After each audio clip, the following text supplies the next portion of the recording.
Deixa eu só falar uma coisa para vocês. Eu quero chamá-los então, para nós lermos o texto básico disso aqui, tá bom?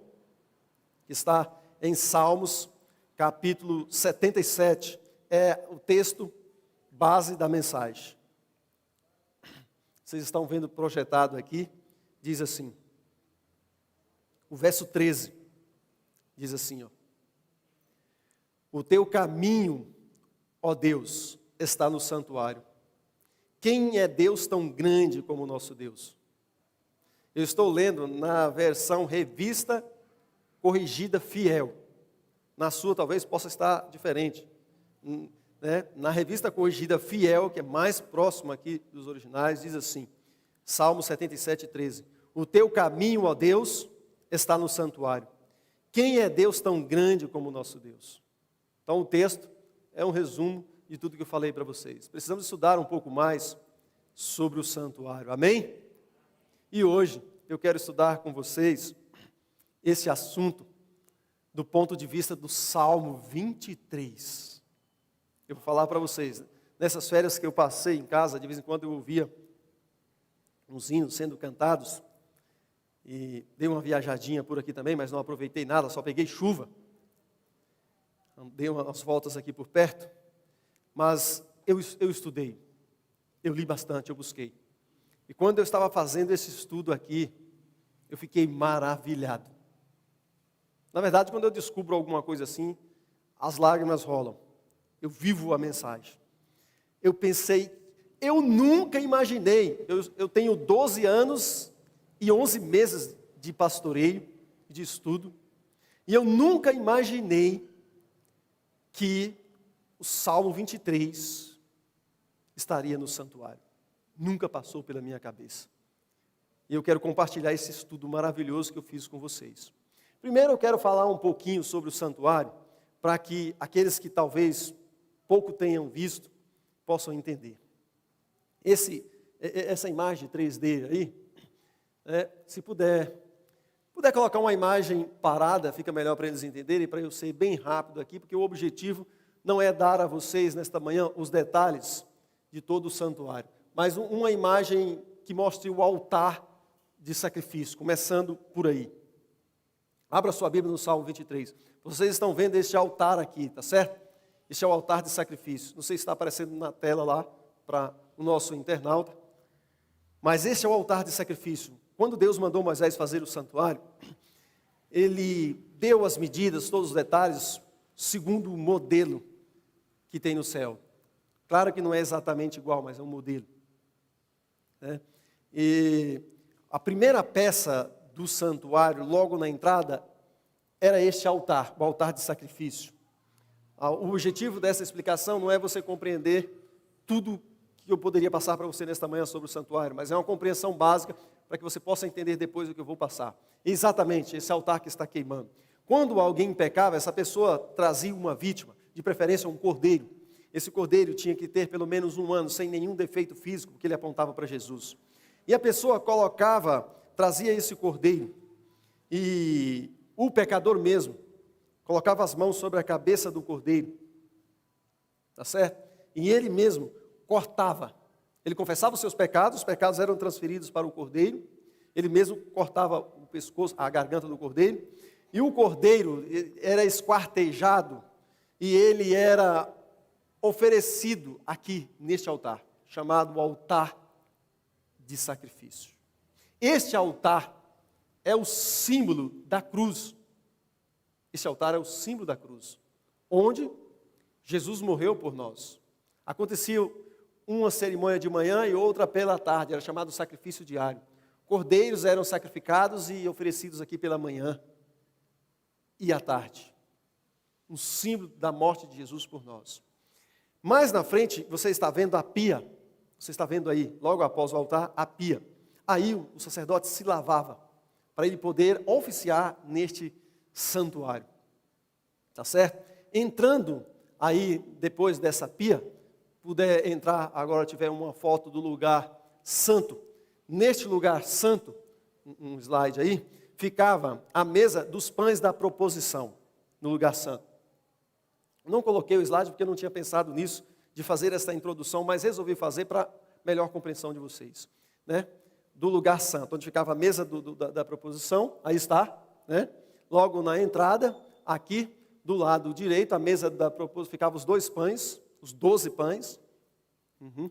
Do outro lado ali ficava o candelabro, e na frente aqui, o altar de incenso. Esse era um outro altar, onde era oferecido aqui incenso, que ficava queimando, e o cheiro do incenso subia, aquela fumaça subia, simbolizando as nossas orações que sobem até Deus. Por trás deste altar de incenso, você está vendo? Tinha um véu aqui. Não significa que no santuário celestial, isso é um outro estudo, não significa que tenha este véu, né? Aqui não é exatamente igual, mas tinha um véu que separava o santo do santíssimo, e este altar de incenso, ele ficava do lado de cá, no lugar santo, tá certo? E depois, lá no lugar santíssimo, vocês estão vendo a arca da aliança, onde ficavam os 10 mandamentos. Por cima da arca ficava uma tampa chamada propiciatório, né?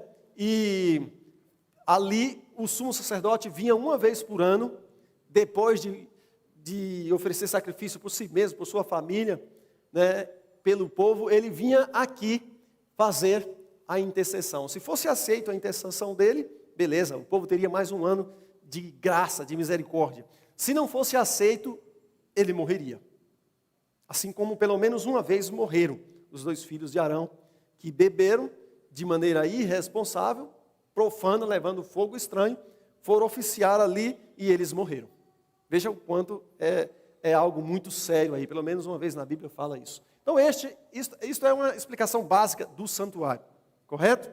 Tudo isso, todos estes móveis, tudo aqui aponta para o ministério de Jesus. Tudo aponta para a pessoa de Jesus e seu ministério até a vinda dele. Até a vinda de Jesus está ilustrado no ritual do santuário, tá bom? Então agora você deve estar com a sua Bíblia aberta. Nós já oramos? Sim? Amém. No capítulo 23 do livro de Salmos, já fiz a introdução para vocês entenderem melhor, a partir do verso 1, a minha Bíblia diz assim: o Senhor é o meu pastor. O objetivo do estudo nesta manhã é mostrar para vocês que o Salmo 23 é o caminho para o santuário. Alguém já viu um estudo assim? Não, né? Porque eu faz mais ou menos uns 15 dias que eu aprendi isso aqui. Então, Salmos 23, verso 1 diz assim, verso 1, esse pode ser um tópico do sermão: o Senhor é o meu pastor, nada me faltará. Beleza? Aqui, nós encontramos a primeira parte do santuário. Aqui nós encontramos o altar de holocausto, ou o altar de sacrifício. Para você que está me assistindo aí, pelo YouTube e o Facebook. Aqui no Salmo 23, verso 1, o Senhor é o meu pastor e nada me faltará, nós encontramos a primeira peça do santuário, que é o altar de sacrifício, o altar de holocausto. Por quê? Vocês vão entender. Lá no livro de João, agora você pode pegar a sua Bíblia, Evangelho de João, capítulo 2, ou capítulo 10, diz assim, ó, capítulo 10, verso 11. Olha que coisa fantástica.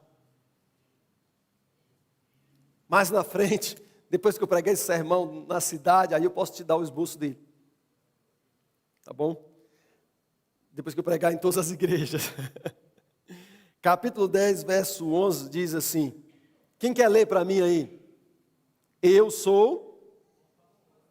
E o que o bom pastor faz? Amém? E o que Davi fala lá? O Senhor é o meu pastor e nada me faltará. Olha que coisa fantástica.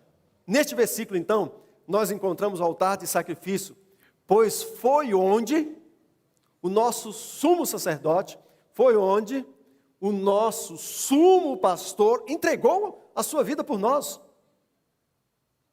Olha que coisa fantástica. E quando nós oramos assim, o próprio Jesus ensinou, Pai nosso que estais nos céus, o pão de cada dia nos dá hoje, nos dai hoje. Ele estava falando ali de tudo. Em primeiro lugar, do pão espiritual. Quando a gente ora assim, a gente pensa logo na comida, não é?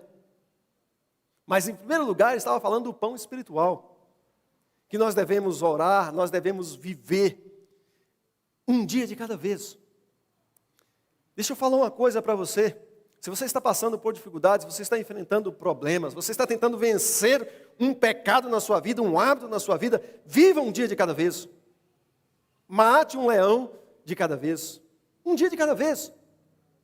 O pão espiritual aqui, o pão de cada dia aqui, em primeiro lugar, é o pão espiritual. Depois o pão físico.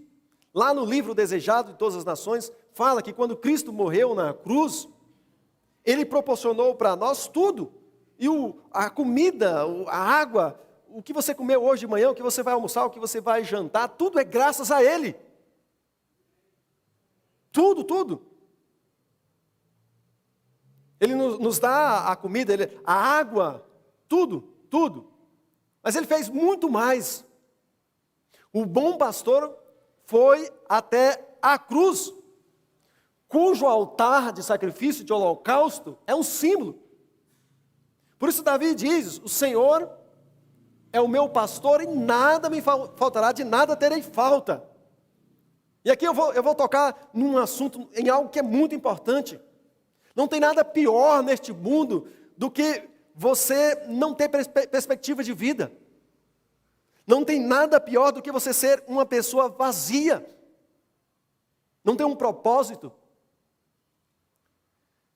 E porque Ele morreu lá na cruz, cujo esse altar é um símbolo, nós temos um universo infinito à nossa frente, uma gama de conhecimento infinito à nossa frente. Esse vazio que todo ser humano que ainda não conhece Jesus tem, pode ser preenchido por Jesus Cristo, por este pastor que entregou a sua vida por você.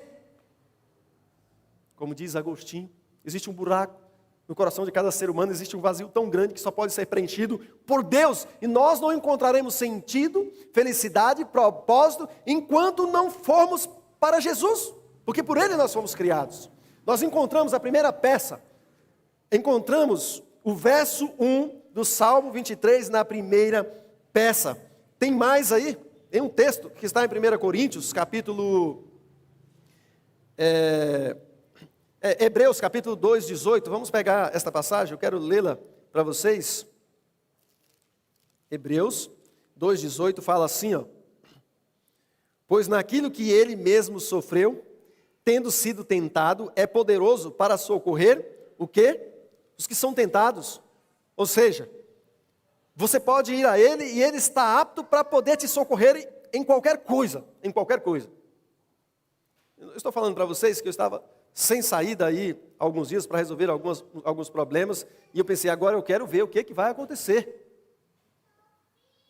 Não tinha saída. Tem hora que a gente pensa assim, né?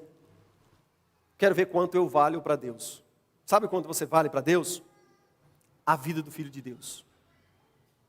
A vida dele. Aqui nós encontramos a primeira peça do altar. Olha que coisa fantástica. Existe mais alguns textos aí que é interessante a gente lermos. Lá eu não vou abrir a Bíblia, mas em João capítulo 1, verso 29, o que diz lá? Eis o Cordeiro de Deus que tira o quê? Jesus falou, eu sou o bom pastor. E o bom pastor dá a vida pelas suas ovelhas. Onde foi que ele deu a sua vida na cruz? Este altar, o altar de sacrifício, representa a cruz. Amém? Aqui nós encontramos, mas vamos continuar andando aqui neste estudo. No versículo 2 diz assim, ó. Ele me faz repousar em pastos verdejantes. Leva-me para junto de águas de descanso, ou de águas tranquilas. Não é isso? Olha que coisa fantástica. Onde é que você vai encontrar as referências ou a referência bíblica aqui no santuário? Onde é? A bacia. Olha aqui, eu vou ler esta passagem. é interessante você lê-la comigo, está lá em Êxodo, capítulo 34. Abra lá comigo para você ver. É isso mesmo. Êxodo. Vamos ver se eu acho aqui, rapidinho. Êxodo 34.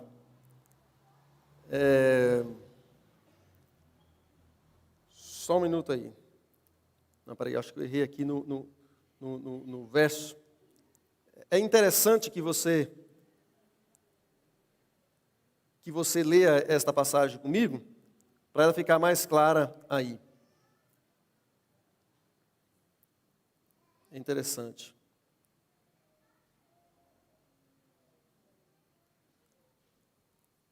Aí, na bacia, no texto aí de Êxodo,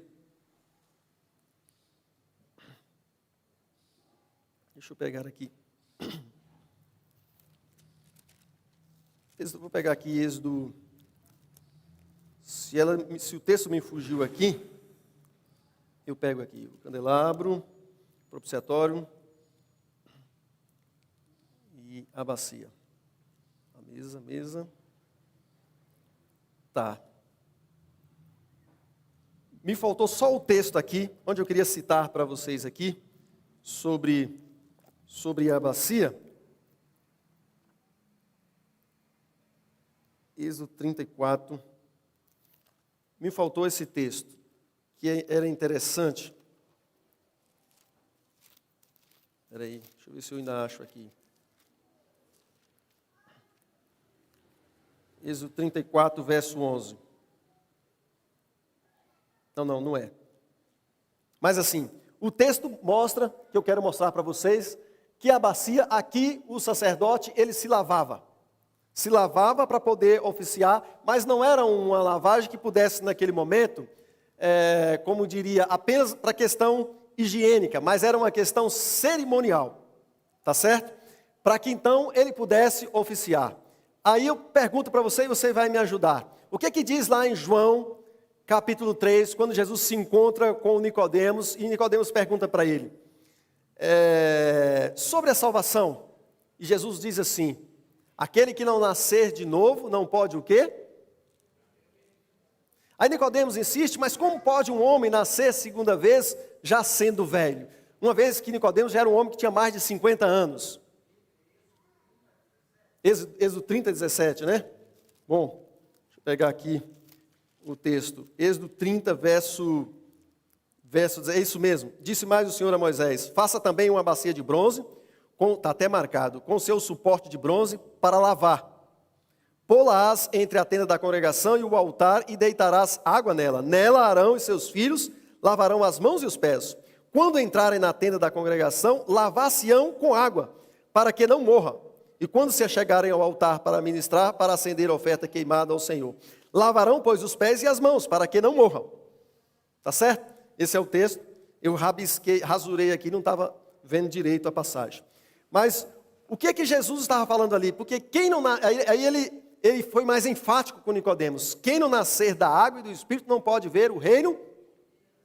Quando Paulo recebe aquele chamado de Deus e ele fica cego, e então ele vai até Ananias, e ali ele tem uma conversa com Ananias, e Ananias vira para ele e fala assim, está lá em Atos capítulo 22, verso 16, esse não tem erro. E Ananias fala assim, e agora, por que te demoras? Levanta e lava os teus pecados. Lembra dessa passagem? Levanta e lava os teus pecados.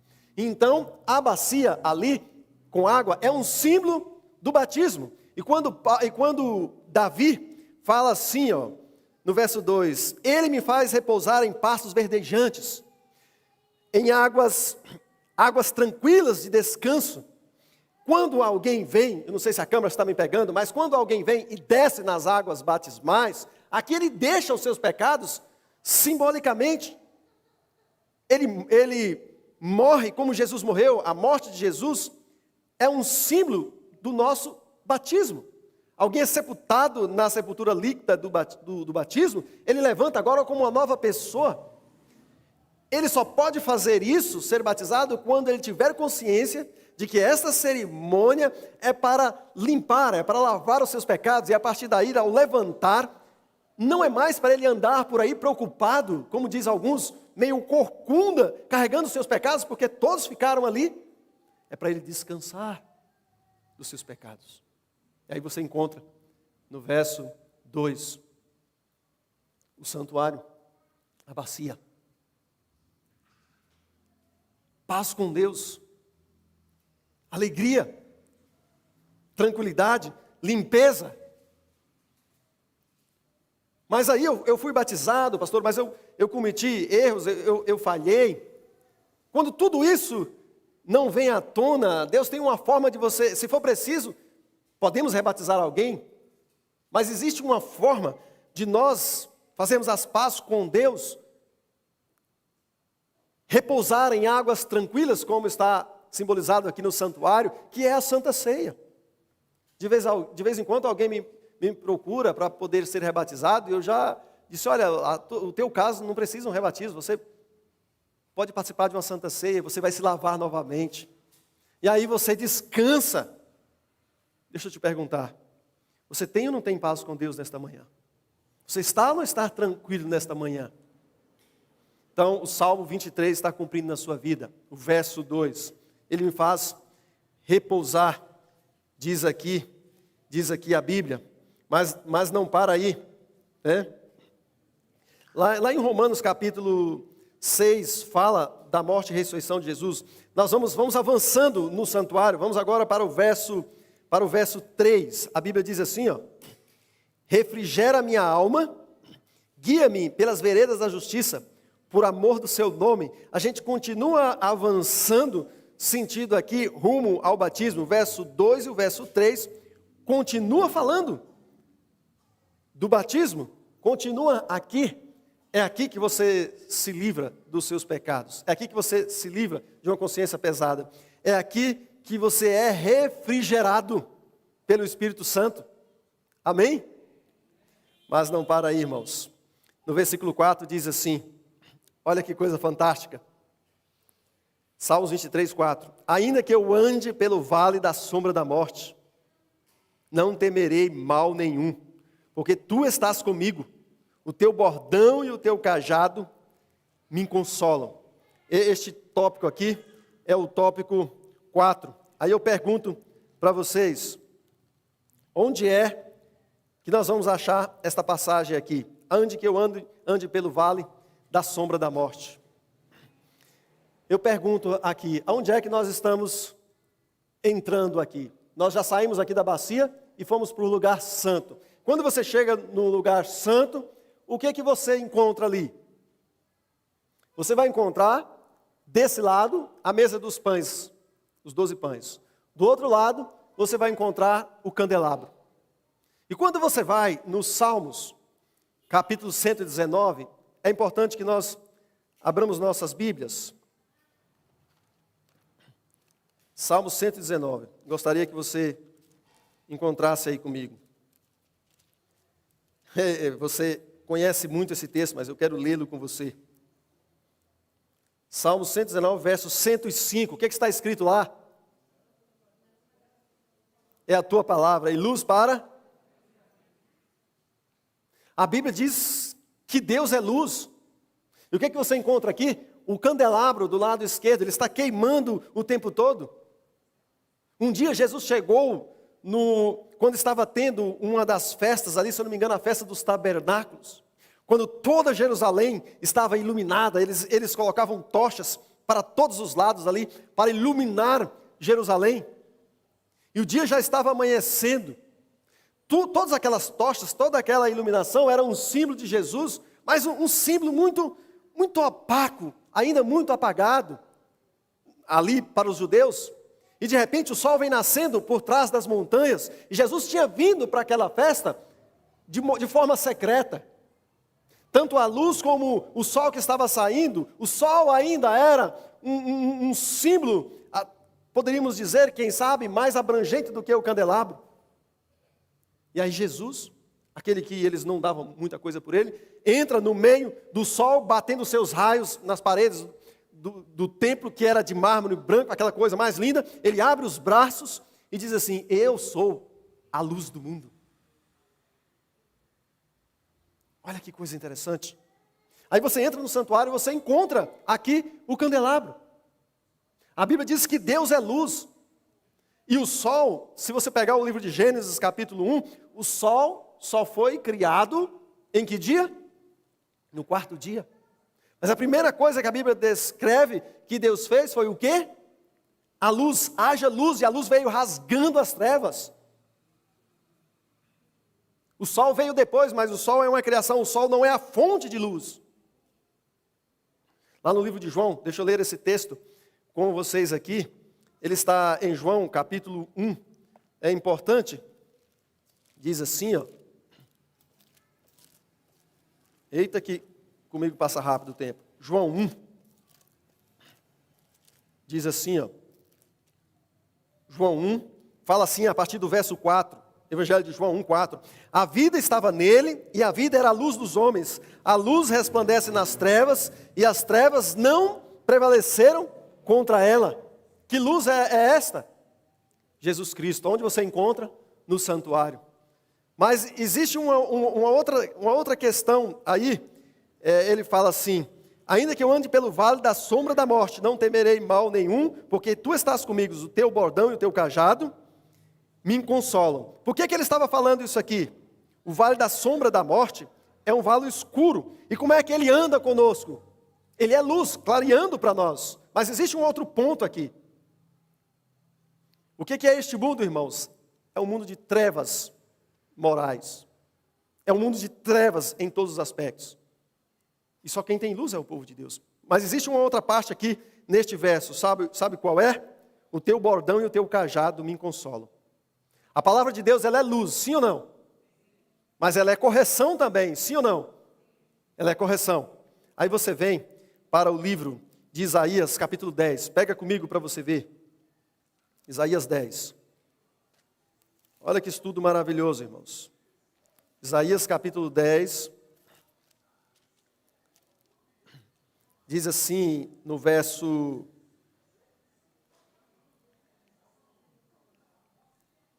26. São muitos textos, viu, irmão? E eu ouso vir para cá sem fazer muitos roteiros. Verso 26 diz assim, ó, Isaías 10, 26. Porque o Senhor dos Exércitos suscitará contra ela um flagelo, como matança de Mediã junto à penha de Horebe, e a sua vara estará sobre o mar, e ele levantará como fez no Egito. Então, aqui, o que Davi fala lá, no finalzinho do verso, né? O teu bordão e o teu cajado. A palavra bordão aqui é uma vara. Quando Moisés chega ali no mar, e Deus pede o que para ele? Eles se veem ali cercados, e Deus pede para ele levantar o bordão, aquela vara. Mas vocês se lembram que numa guerra que estava tendo ali com os amalequitas, onde Moisés Deus fala assim, olha, chama alguns homens aí, e é para ir lá e lutar contra os amalequitas, porque eles estão matando muitos dos velhos e as crianças que estão lá atrás. E aí, ali Moisés fica ali com o cajado. Não só aquele momento, mas outros momentos. Quando eles travam uma batalha, o povo de Deus perde quando Moisés baixa o bordão. Quando Moisés não está conseguindo mais, eles pedem mais dois para ajudar Moisés a levantar a vara. E quando levanta aquela vara, o que acontece? O povo de Deus começa a vencer. Aí quando você chega aqui, o que você encontra? A palavra de Deus é chamada de um bordão, é chamado de uma vara. O que você encontra aqui? Os pães. O que os pães simbolizam para nós? A palavra de Deus. Jesus disse assim, ó, aquele que não comer a minha carne e beber o meu sangue não tem o quê? Vida em si mesmo. Em um momento eles estavam exaltando o maná que foi derramado no deserto, presta atenção nisso. E Jesus fala assim, olha, o verdadeiro maná, o verdadeiro pão que o meu Pai vos dá e que dá vida para vocês, sou eu. Eu sou o pão da vida. Os judeus ficam sem entender aquilo ali. Jesus diz, eu sou o pão da vida. Ele é o pão da vida. Ele é a realidade do maná que descia no deserto. Você entra no santuário e você encontra os pães aqui, que também é um símbolo de Jesus. A gente não para aí. A gente continua avançando para nós encontrarmos aí mais alguns textos. Além desse texto aí, eu gostaria de ler com vocês aqui, Miqueias, capítulo 7, para ficar mais claro aí para vocês. Miqueias 7. Se alguém tiver conseguido encontrar, pode ficar à vontade. O verso é o 14, que diz assim, ó. Miqueias 7,14. Apacenta o teu povo com o teu bordão. Olha que estudo maravilhoso. O rebanho da tua herança que mora sós no bosque, no meio da terra fértil, apacentem-se em Bazá e Gileade, como nos dias de outrora. Apacenta como? Com um bordão. Mas este bordão, o pão aqui, a palavra, o pão que é um símbolo da palavra de Deus que nós comemos, nos alimentamos, né, para que nos dê sustância. A palavra de Deus também, ela é representada pelo bordão. E além de alimentar, nos dar vida, a palavra de Deus serve para corrigir. E quando a gente está passando, querendo desviar do caminho, nós chamamos isso no meio cristão, desvio de conduta. Onde é que nós vamos encontrar uma referência que não falha? A palavra de Deus, ela nos corrige. Eu preparei um sermão sobre Jeremias. Eu não preguei ele hoje, é claro. Não vou pregar só aqui, vou pregar em todas as igrejas. Ele é muito pesado. Mas lá nesse sermão tem um tópico que eu coloquei assim. Fala das cisternas rotas, que o povo deixou a Deus e está bebendo de cisternas rotas. Nesses 30 dias que eu passei aí, eu assisti os sermões, eu estive olhando os pregadores, até mesmo alguns pregadores do nosso meio. Tem gente pregando marxismo nos púlpitos das igrejas. Tem gente pregando qualquer outra coisa. Gente, só existe segurança em duas linhas. Só existe segurança na Bíblia e no espírito de profecia. Você saiu da Bíblia e do espírito de profecia, você vai beber em cisternas rotas. Existem bons pregadores, até no nosso meio, que às vezes estão se desviando disso aí, estão deixando de servir o povo o pão da vida. Estão deixando de usar o bordão para poder nos orientar em relação à conduta correta. Aí você entra no santuário, é o que você encontra. Então o verso, ainda que eu ando pelo vale da sombra da morte, as ideologias, os ensinamentos e muitas outras coisas em nossos dias, até ensinamentos que supostamente são bíblicos, são perigosos. Você está andando no vale da sombra da morte. Um sinal errado, você pode escorregar e cair. Só há segurança na Bíblia e no espírito de profecia da escritora Ellen White. Fugiu daí, você está em terreno movediço. Todos nós estamos andando no vale da sombra da morte. O Salmo 23 continua mostrando para nós, mas não para aí, meus irmãos. Diz assim, ó, ainda no verso 5 agora vamos para o verso 5. Preparas-me, Salmo 23, preparas-me uma mesa na presença dos meus adversários. Olha que coisa fantástica. Parte 1. O que esta passagem aqui está dizendo para nós? Davi, ele era uma pessoa, ele não procurava isso. A gente tem que primeiro contextualizar, né? Mas Davi era uma pessoa que tinha muitos inimigos. Ele começou com os próprios irmãos. No dia que ele foi matar Golias, ele foi lutar com Golias e os irmãos se levantaram contra ele. Depois, o rei que ele defende, busca para matá-lo. E Davi sempre fugindo de um lado para outro. Mas Deus sempre estava ali sustentando Davi, dando o pão de cada dia para ele. Uma vez, Davi entrou no santuário e comeu esses pães aqui, que ele não tinha outra coisa para comer. Deus é tremendo. Eu me lembro de quando eu fui estudar teologia. Primeiro eu tive assim, minha família era muito católica, e eles disseram, olha, você vai passar fome. Já contei essa experiência, mas ela cabe aqui nesse contexto. E eu fui estudar na Bahia. Dinheiro acabou, tudo acabou. A coisa ficou difícil para mim. Aí, conheci a bênção que é minha esposa hoje, e o pai dela, que de vez em quando chegava lá, não conversava muito comigo não, pernambucano, muito bruto ele, chegava lá, ele tinha um caminhãozinho, na empresa que ele trabalhava, ele pegava uma cesta de frutas, tinha pera, maçã, tinha de tudo. Aí ele buzinava, e quando eu aparecia, ele dizia assim, e aí, Tetel? Tetel são os teologandos, estudantes de teologia. Por que Tetel? Porque alguns até fome passaram quando foram estudar teologia. Ó, quem quer ser pastor tem que passar por isso aí. Aí ele pegava uma caixa grande, jogava lá para mim e falava assim, tá aí, ó. Tá aí para você, Tetel. Aí eu pensava, quem falou que eu ia passar fome no colégio? Eu nunca tinha pedido nada a ele, eu não pedia nada a ninguém. E ele fazia isso, não faltava fruta. Tinha tudo, uma mesa na presença dos meus inimigos.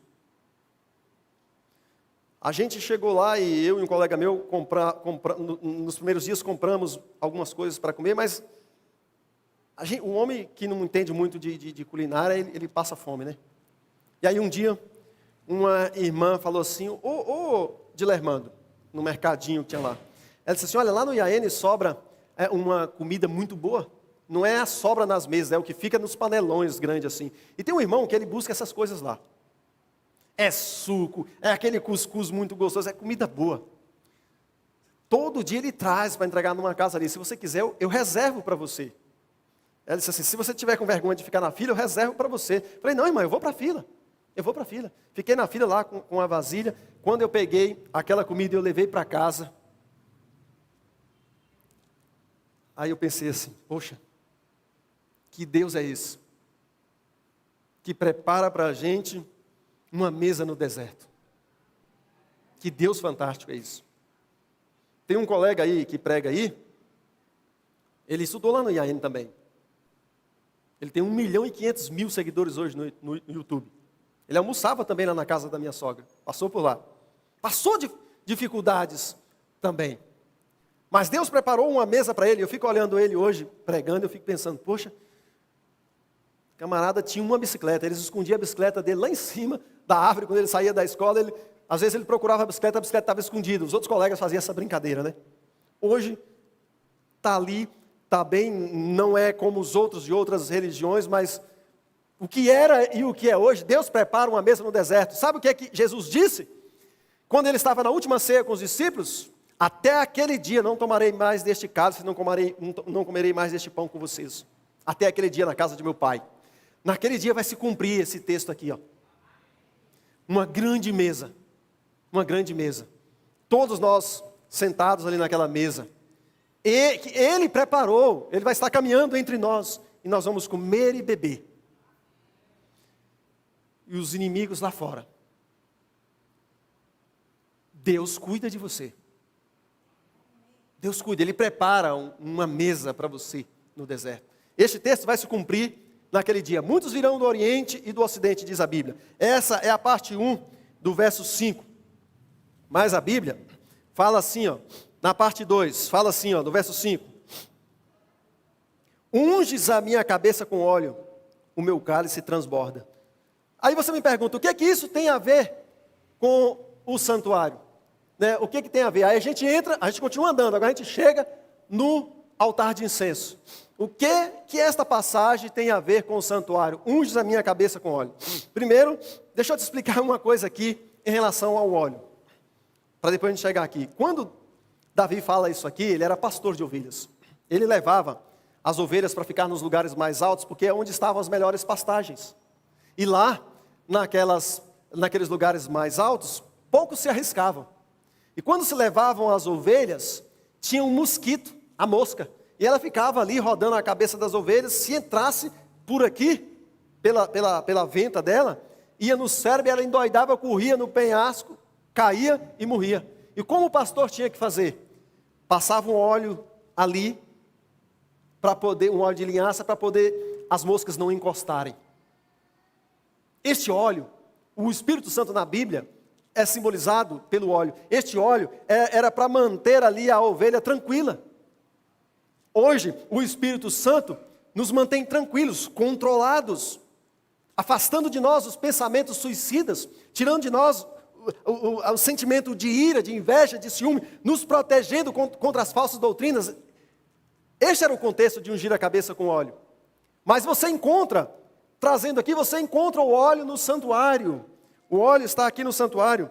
E esta parte é a parte 2. Você pega aqui, ó. Deixa eu buscar aqui essa parte aqui para vocês. Que diz assim, ó.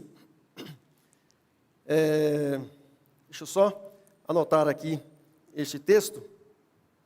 O candelabro aqui. Aí a gente vai aqui. Nós vamos para a questão aqui do óleo. Êxodo 25, verso 6. Pega aí, agora está certo. Êxodo 25, 6. Você vai encontrar aqui esta passagem que fala assim, ó. Amém? Olha que texto interessante. Êxodo 25, 6. Azeite para a luz, especiarias para o quê? Para o óleo da unção e para o incenso aromático. Para onde ia isso aqui? Ia para cá. O óleo era um dos ingredientes, ou posso dizer assim, dos componentes, para poder se fabricar o incenso, para que ele pudesse subir, porque ele precisava queimar. Aí você entra aqui no altar de incenso, esse cheiro suave que subia até Deus. Ali tinha um óleo. O óleo é um símbolo do Espírito Santo. As nossas orações, até as nossas orações estão contaminadas. E a Bíblia diz que nós não sabemos pedir, nós não sabemos orar. E o Espírito Santo intercede por nós como? Com gemidos o quê? Inexprimíveis. Olha como você encontra aqui no Salmo 23. O santuário. E eu poderia ler muitos e muitos outros textos, mas como são muitos textos, não dá para ler, o tempo é curto. Mas a gente vai avançar agora. Aí a gente avança e nós vamos encontrar agora o verso 6. Estamos terminando, irmãos. No verso 6 do capítulo 23, o que diz? Alguém quer ler aí para mim? Bondade e misericórdia certamente me seguirão todos os dias da minha vida. Certo? E habitarei na casa do Senhor para todo sempre. Vou pegar primeiro bondade e misericórdia. O que tem a ver o Santíssimo? O que tem a ver a Arca da Aliança, os 10 mandamentos, com este verso 6 do Salmo 23? O que ele fala? Bondade e misericórdia me seguirão, sim ou não? Pega esse do capítulo 33. Isso aqui é mais fácil porque esse texto eu já pego ele emprestado de outros sermões que eu já fiz. Êxodo 33, verso 17. Diz assim, ó. Disse o Senhor a Moisés: farei também isto que disseste, porque achaste graça aos meus olhos e eu te conheço pelo teu nome. Então ele disse: rogo-te que me mostres a tua glória. Moisés fala assim: Senhor, me mostra a tua glória, eu quero te ver.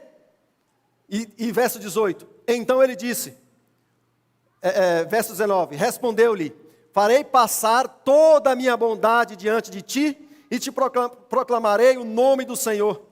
Terei misericórdia de quem eu tiver, me compadecerei de quem eu me compadecer.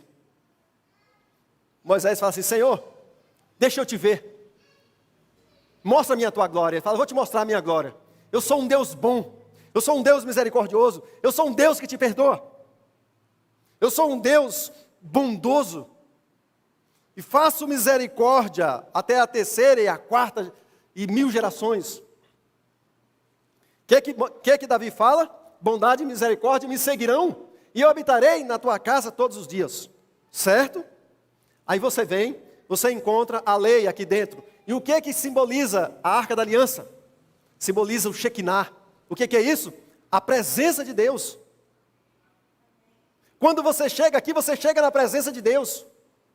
Por isso que Deus falou para Arão, falou para Moisés: Moisés, fala com Arão. Fala para o povo não ficar entrando o tempo todo, porque se entrarem o tempo todo vão morrer. Por isso que ele falou, não transportem a arca, somente os levitas podem transportar a arca. Pegando pelas alças aqui, colocava aqui nas costas. Teve uns cidadãos, ou cidadãos que foram olhar aqui a arca, foram abrir, morreram mais de 70 mil. Quando abriram a arca foram fulminados. Já imaginou 70 mil morrendo de uma vez?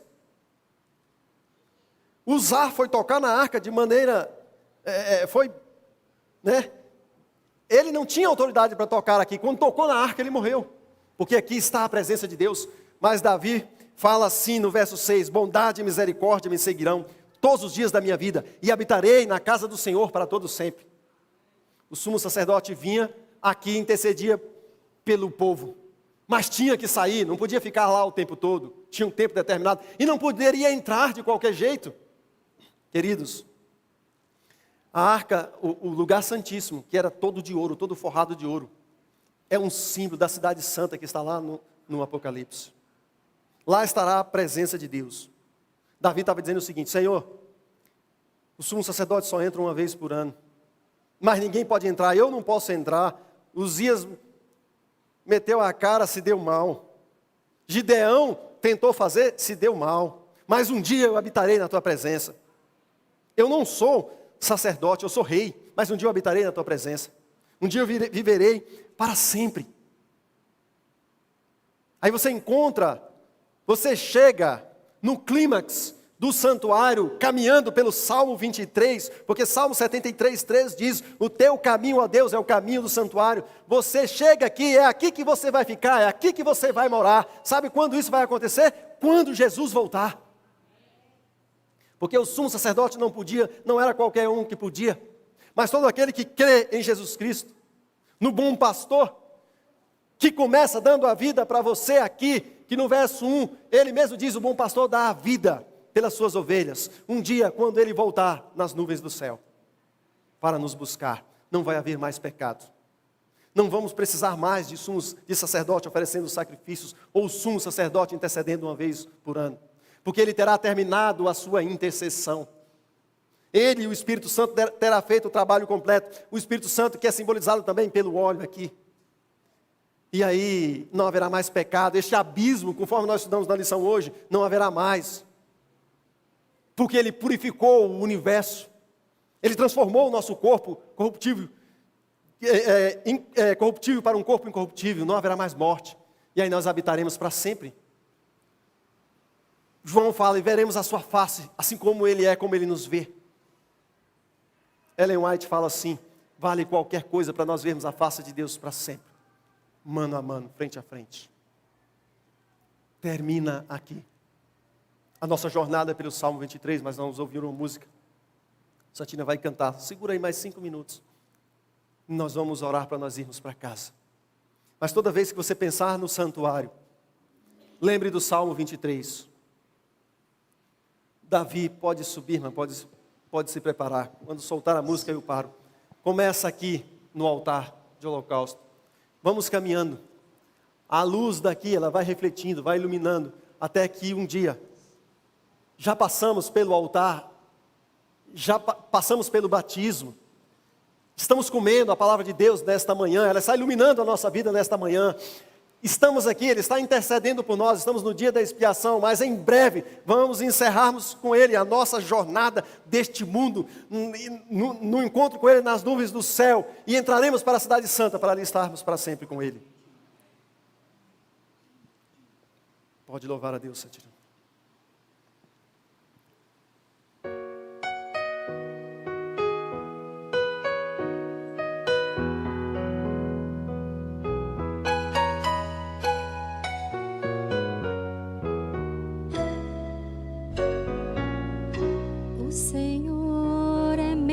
Pastor, e nada vai faltar.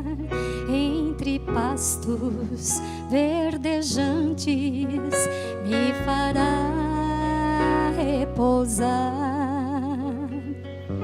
Para o rio tranquilo não há quem possa me guiar. Sou ovelha que precisa de um pastor. Nem que as trevas me tragam medo e morte, ainda assim não temerei mal algum. Se tu estás comigo aqui, o que então temer? Sou ovelha que precisa de um pastor.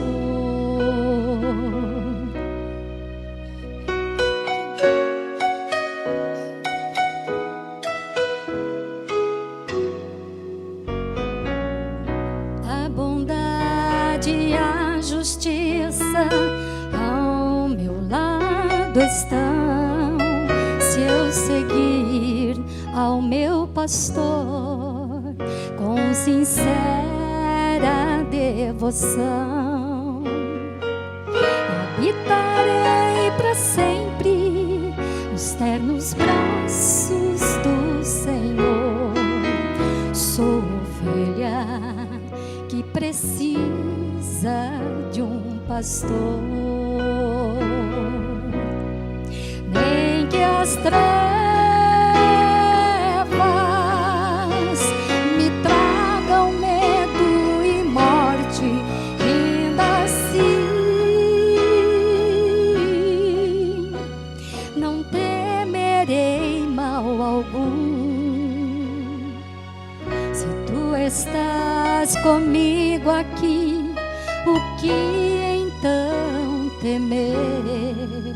Sou ovelha que precisa de um pastor. Sou ovelha que precisa de um pastor.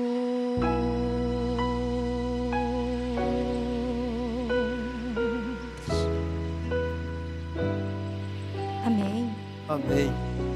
Amados, nós já passamos pelo altar de holocausto, já aceitamos Jesus, já passamos pela pia, fomos batizados e realizamos a Santa Ceia e o lava-pés constantemente.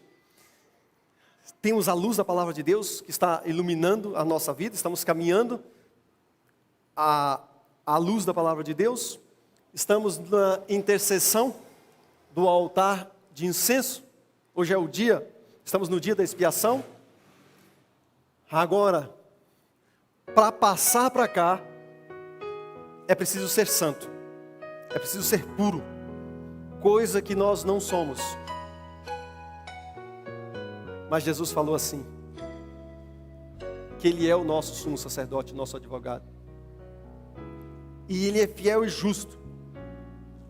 E Ele pode, se nós formos a Ele, Ele pode nos perdoar e nos purificar de todos os pecados. Precisamos passar, precisamos cruzar. Paulo diz, precisamos ir além do véu para estarmos com Ele para sempre. Você pode ir a Jesus nesta manhã, mais uma vez. Ele está intercedendo por você.